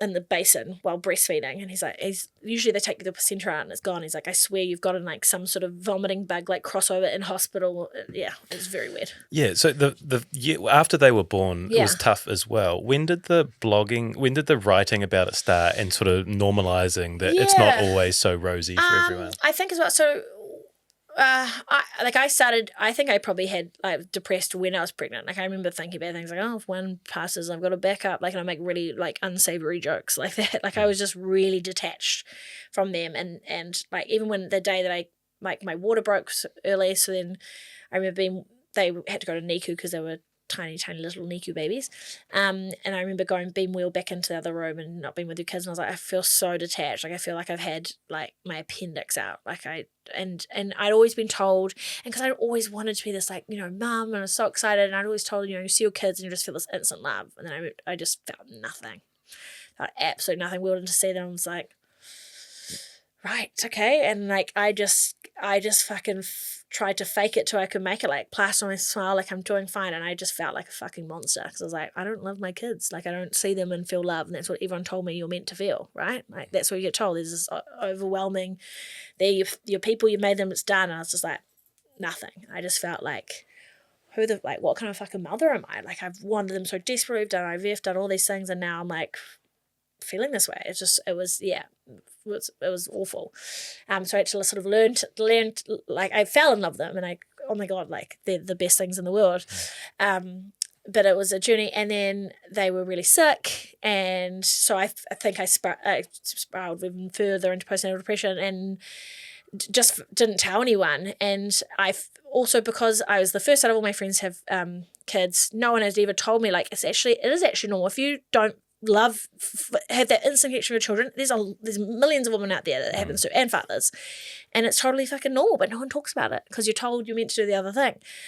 So eventually when I did start doing my blog, it was just a way to be like, I had no idea that this is a normality. And also once again, the Instagram wasn't a huge thing yet. Like there wasn't like I feel like all the problems social media brings into the world now, there's also so much great that comes out of the connectivity. Like I just had like no one to talk to, or like if you didn't have anyone in your circle, there was no one else out there. Like unless you went in like onto like a online chat line, you know, like a chat room, weird chat room, which is just so different. Yeah. So I felt so isolated. So I felt it was important to tell that story just because I had no one else that I knew had gone through it.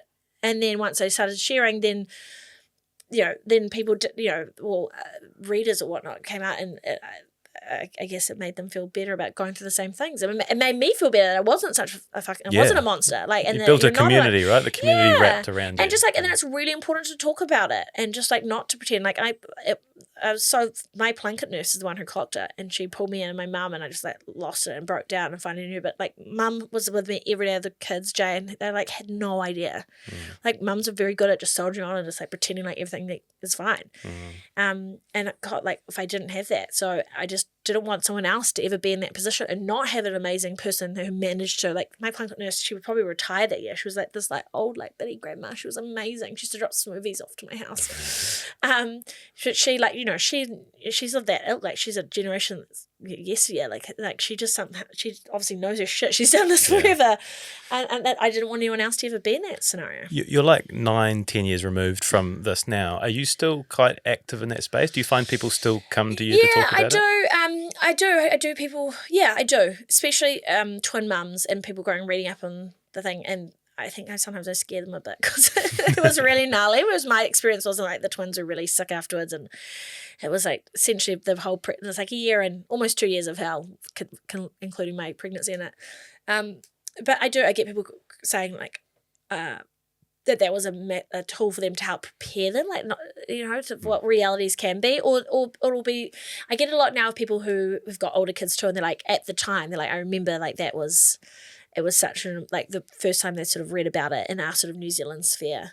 And it's nice, and I get it now of like lots of DMs. Like it's not so much online anymore, but like I'll be having conversations with people in my DMs, and I'm always happy to help. And then the boys grow up, and this is when I think you guys first came on my radar, like the cute post The of you nuggets. guys, like the little nuggets, and Yeah. you guys out together. You obviously put a thought into, how you would include them in your socials and to what age and things like that? Because when they were little, like just for friends, like I started their own Instagram page, the Reeve Nuggets. They were the Nuggets for ages. And I'd talk in like their voice and make cute little photos, and it was just like for fun. And I dressed them the same because I did that, like, 'cause they were cute and little babies, and it was cute. It'd be weird to do it now. And it just, I don't know, I guess that all the public could see it too, but I was sharing it like where's of the year where like Facebook was your main thing, you share it all with your friends and your family, so it kind of just felt like the same way. But Instagram was obviously a very different and evolving beast. I know a lot of people now don't even share their children's faces, so I don't know what if I had babies now what I would do, but the kids are now old enough that they can consent to, like, if I can share photos of them. But I very much, you'll see it, like the Reeve Nuggets Instagram is still up. I couldn't tell you the last time I posted it. I stopped posting from them because I also started getting people wanting to work with me on a brand perspective, but on their page, and something about it just didn't quite fit right for me. And I stopped doing it. I've kept it there because, God, I think, they can take it over at some point, fight over whoever gets their followers.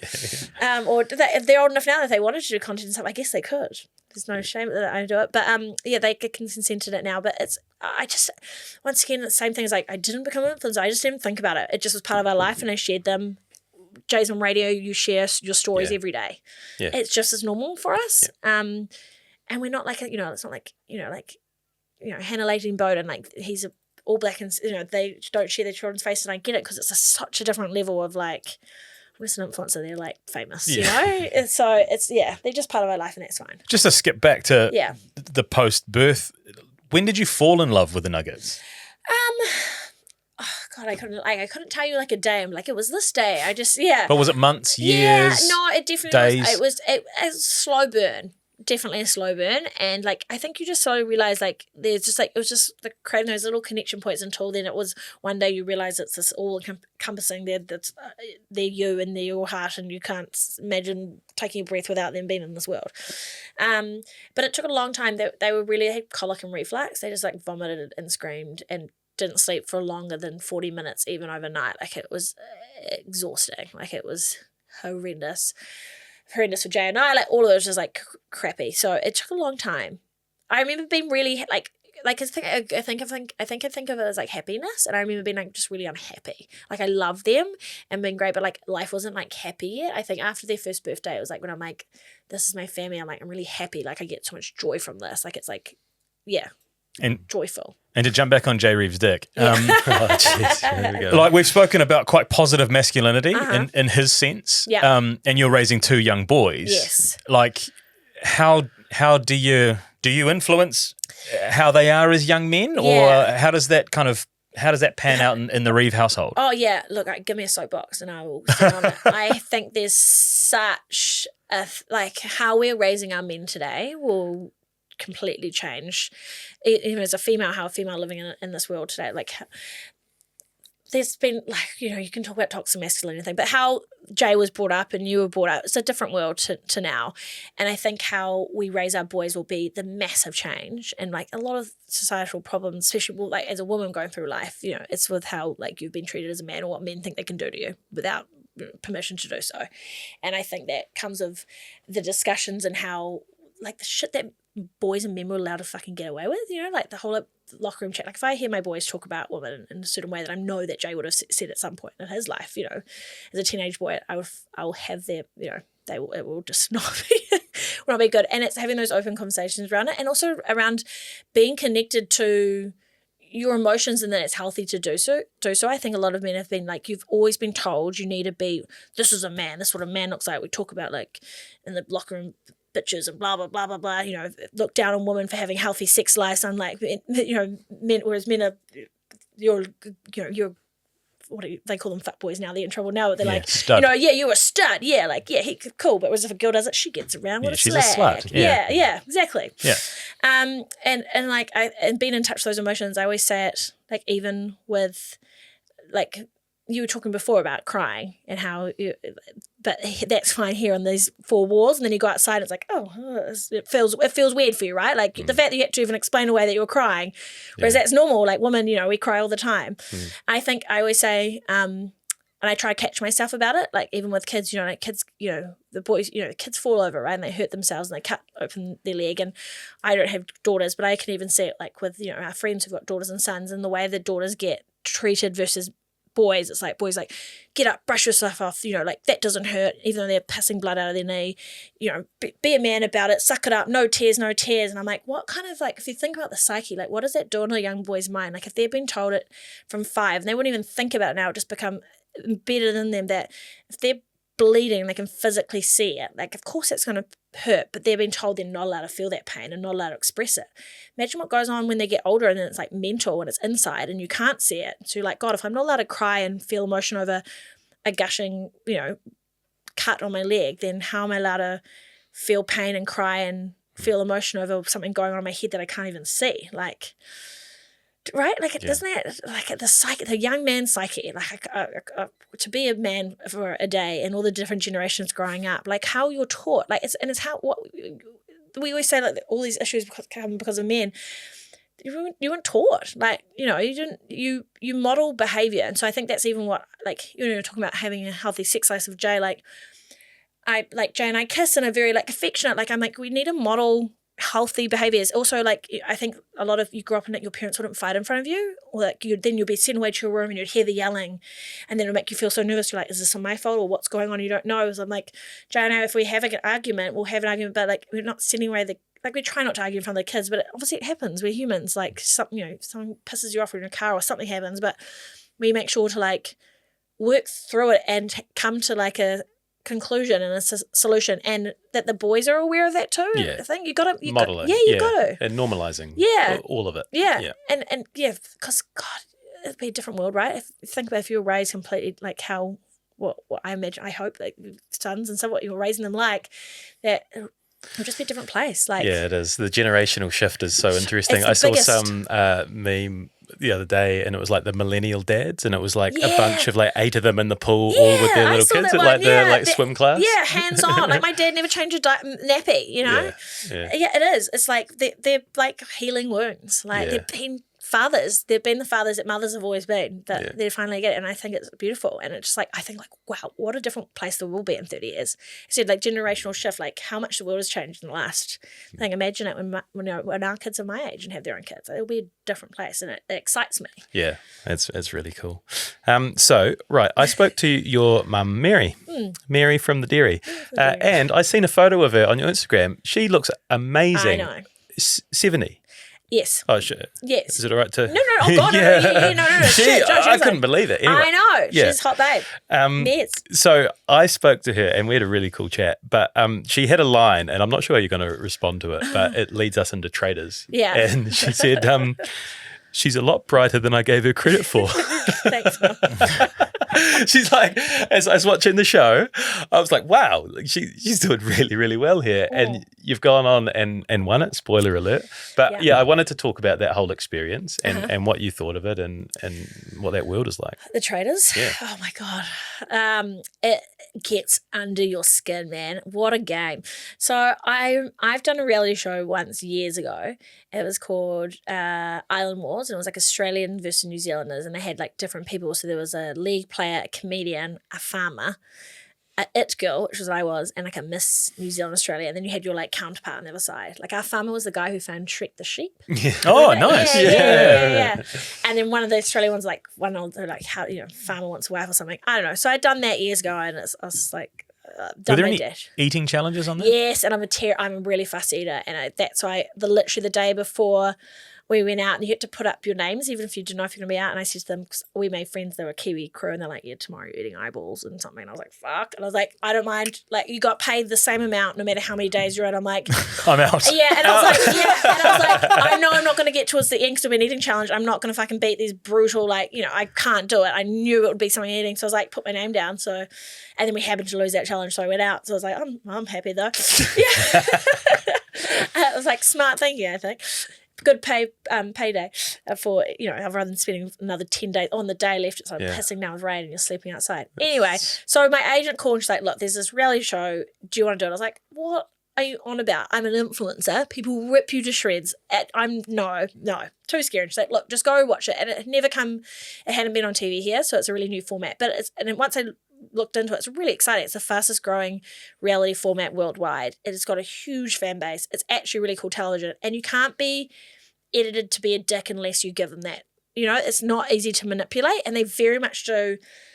It's a game, right? It's a game, and their producers set it up, but they let you play it. They can't manipulate it. Like, it was so, it's even when we were filming it, the crew was saying it's such a weird thing to experience. Like, when you're off camera, like, we're not allowed to talk, so they can't be seen to be giving stuff away. And then because they'll spend more time with the traders at nights, then if they're more like, it's a very different experience to any other reality format ever and how you film it.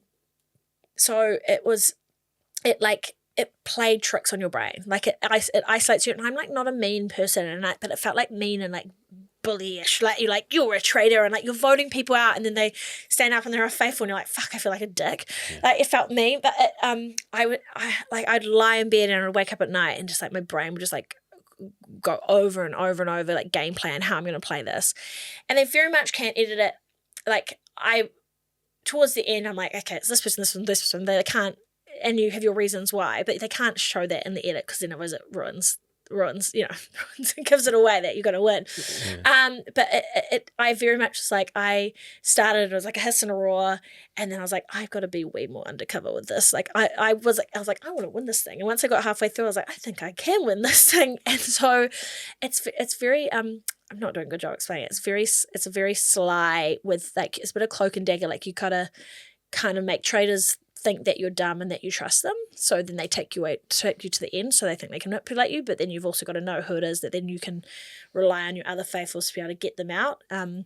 So it's like a little bit of, I'm not much of an actor, but it's kind of like a bit of, yeah, like illusions. Yeah, one of your friends told me that because I guess you sign an NDA or whatever, so you can't tell people you're on the show, and you missed like a 40th because of it, and you had to come up with an excuse. Yes. So to the outside world, it's the secret, right? And yeah. you know you've won the show, but you can't tell anyone. You tell Jay? I told Jay. Yeah. I guess they assume you're going to tell your partner. Yeah, but you how do you know? Because so they're like, well, you can be away for 10 days. I'm like, I get home at like, I think I got home at like, on the 11th day at like 4 a.m.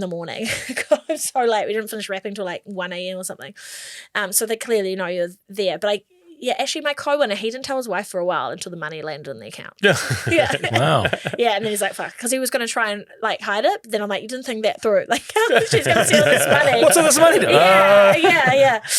But he started influencing. Yeah, because towards the end, there's still 5 people on the last day. 5 people? Yeah, 5. So he's like, oh, you know, I kind of got to like 3rd or something. But no, I was like coming and like, woo, I won this. And I think as well, you know, I was saying before, like, I like to try and prove people wrong. I think that's the same thing. Like, I think people take one look and think X, Y, and Z of you, and I want to be able to prove, like, look, I'm clever and smart. I can do this, and look what I did do. So yeah, there's no hiding that from me. I think my friends knew, because they're like, I said, I'm going away up to like 10 days, and they figured I've been gone for a long time. So they knew. They're like, all my friends, they're like, I fucking knew you'd win it. Something's up. Yeah. They said, they're like, literally, they're like, I knew you were going to win it. Just knew it. Yeah. And so they knew I'd been there till obviously to the end. But it's psychologically quite challenging, right? Because after the cameras are off, you go into, I think Brooke was telling, or Matt Heath was telling us that. Yeah, because Matt was on it too. Like, blacked out room. Yep. You don't know if it's day or night. Yeah. So and a DVD player? Yeah. With one DVD? Yeah. So we stayed at Woodhouse Manor. We had a really nice ACOM. Luckily, I've heard season 2 they changed it up, so it wasn't as nice. But we had really nice ACOM. But you get locked, you get taken in a car individually. Your crew's not allowed to talk to you. Like, you get in the car and you're like, good morning, and they're like, say nothing back. You get locked in your room. They've got black paper over all the windows. They put tape over your door so they can tell if you've been outside of your door. You're not allowed to leave. You don't. I luckily had a watch. Some people didn't wear a watch. Like, do you get like a school camp list of things you can or can't? The next day they're like, oh, what to bring? Yeah. There's nothing digital, no phones, everything. Like, but Colin Mathura, Jeffrey knew to pack a fucking turban and like 16 different outfits. Yeah, they gave us dresses like potential scenarios you're going to need to wear for. I mean, Colin, I feel like Holland just dresses like that day to day. That's just his normal wardrobe. But they're like, you're only allowed one bag. And I'm like, oh, shoving it in. And then, you get locked in this room. They give us like the shitty little DVD player for entertainment because there's no TVs or anything. Like, you're completely isolated. And sometimes you get put back in your room at like 8:30. I remember the first night I was like, oh, I've been murdered. Because you think, you're on a actually going to get up and shooting. I don't think I went down to breakfast until like 10:45. I'm like, that's way too late. Like I'm being murdered. And like it's like you're just waiting. You just have no idea. And I obviously never found out how they murdered you, but I assumed you just get told in the morning. So it's just like you're waiting on edge, thinking like, have I been? Well, that's if you're a faithful, which I was.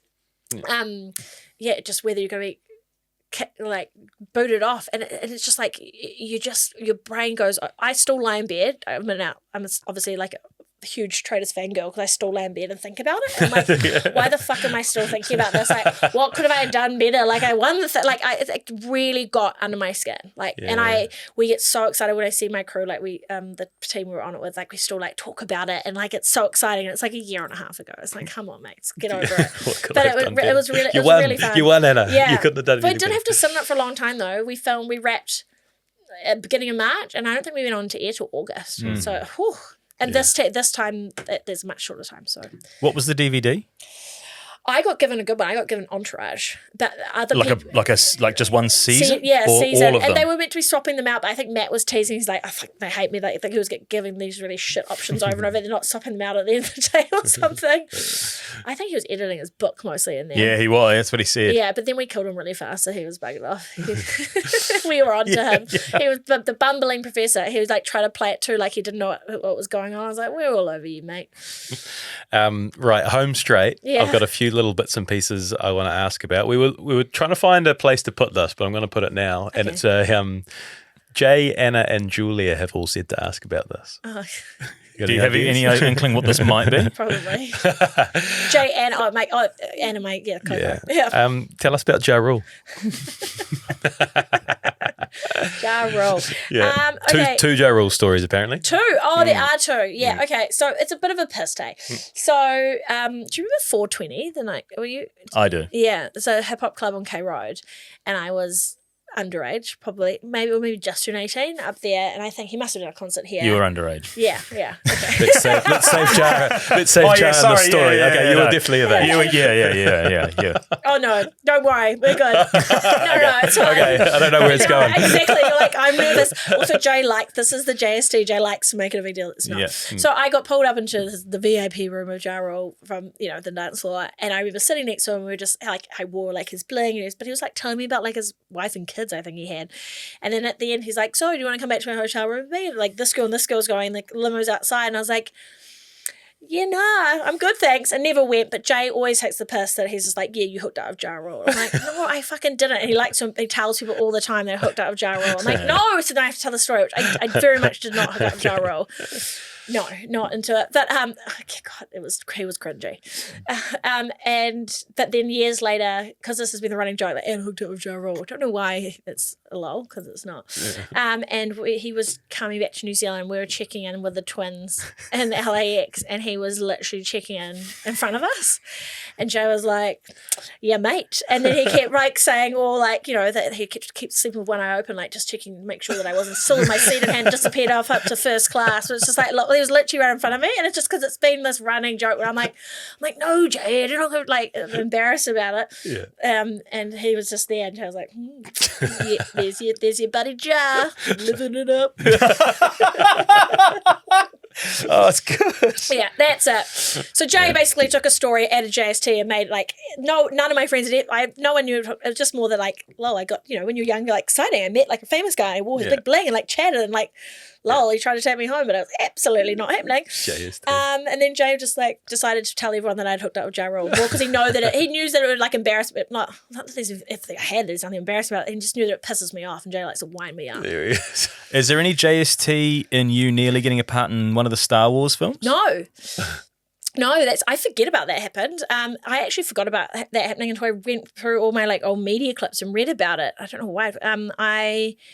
I went over to Australia even. It's like I actually haven't watched all the Star Wars movies, so I don't know. But there's like obviously some sort of bald alien. Has Jay? Alien, I don't know. It's from my old agent Andy. Andy at 62. She talks about it being one of the most exciting things is like how close I was to getting it, because they were obviously looking for a very ethereal alien like girl. Yeah, I remember going to Australia. But yeah, it didn't happen. And it's funny that I'd actually completely forgotten about that until I read it, obviously because it just like didn't land and I was young and maybe didn't realise how cool of a big deal it was. Yeah, it's quite a big deal.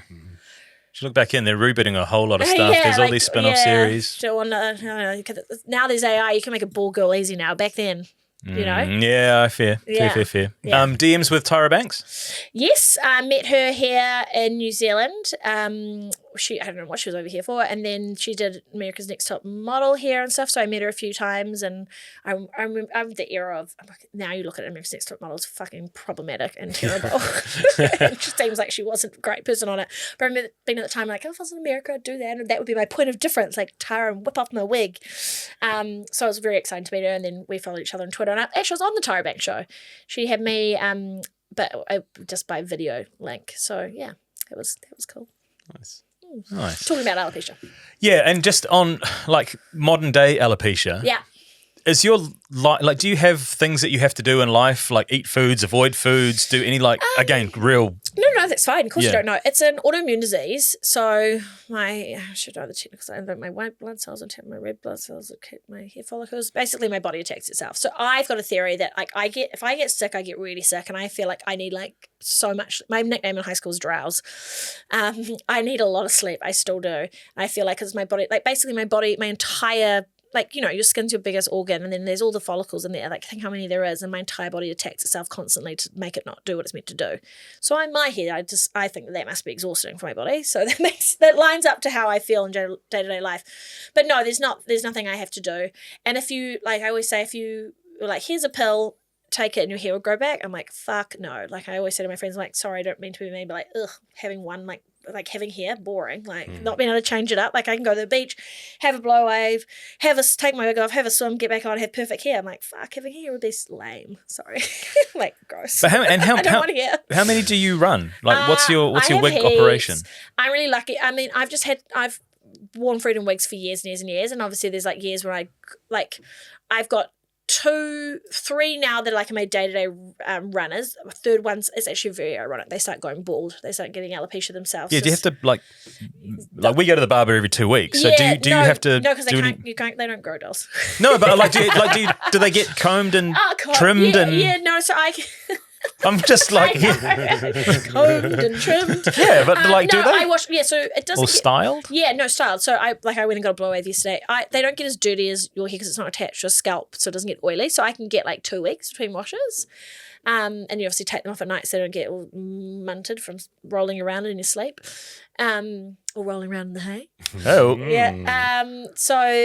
But I get them cut and then that's a cut. I guess you can trim if they get split ends and whatnot. But they start to get bald from like they call it mechanical damage. It'll be like where I put my sunglasses on my head or where I've got like a habit where I do this, then it must be where I scratch and then the hair starts to pull out. Or if you're wearing ponytails and it pulls the hair out. So, but I've got lots. I probably got maybe like 7 or something. But there's I've had some that before Jane. But Jane, I've been together 14 years. So I've probably my oldest one's about 16 years old. It's been fixed, and I think because I've got so many that I can chop and change, they don't usually probably get about 3 years out of them. But because I've got so many, there's not as much hardy wear, and I don't wear my wig as much as I used to back in the day. I'm going to land the plane. Yes. I love that comment about if you could choose to have your hair back, you wouldn't. Because lashes. I'll take lashes. You take lashes. Yeah. It's just such a cool for what we spoke about at the start. You know, the difficult childhood to where you are now and being so proud and comfortable of it. And I love that you're here without your wig on and thanks. sort of like I know, polar opposites. And I never thought I'd get here. Even 6 years ago, I thought I was at the most evolved state I could be of alopecia, of being accepting. And then I realised, I still wear my fucking wig to the gym. What the fuck am I doing? It's like getting all sweaty. Like I forever find myself getting more and more confident and comfortable. And when I didn't think I could, it's like the hate that saying like peeling the onion, there's so many layers, and I didn't realize there's still, I'm sure there's like more layers I get to of like, I guess it also comes to with like body positivity and like how I feel as a woman. Like, you know, my body shapes, I used to like eat, when I was modeling, I was a whippet and ate whatever I wanted and drank whatever I wanted and never put on weight and never worked out, and so didn't learn to love working out and had a very different body image to where I am now, but I still feel great. I think it's like part of that, you just get older, you just like don't give a fuck anymore. Yeah. You know, and I feel like there's like, I'm going to give even less fucks as I get older. That's it. And the other thing, layers. There's so many layers to your story. And you don't even realise it just keeps going. But just your, like everything we've covered, there's so many different sort of chapters and parts of your life. So thank you for coming in and sharing it with us. Thank you. This has been really fun and really, you guys do such an amazing job. Well done. This has been really cool. Nice. I won't finish with my words, but I'll finish with Anna's words. Coco. Is that okay? Yep. Who just in kind of summing up, Yeah. I don't have any other friend who is as kind and loyal and has just always had my back. She is so wavering in her support of everyone. There have been countless times where she's stood up for me when I haven't been there or been really supportive if something bad has happened. She's the most incredible friend and I couldn't fault her. Oh, thanks for Terry. Yeah. That's very kind to hear. But I'm a very fiercely loyal friend, and I'm very proud of that. But it's really nice to hear. If you're my people, I love you. I love people very deeply. I love hard. That's awesome. Thanks so much, Anna. Thanks.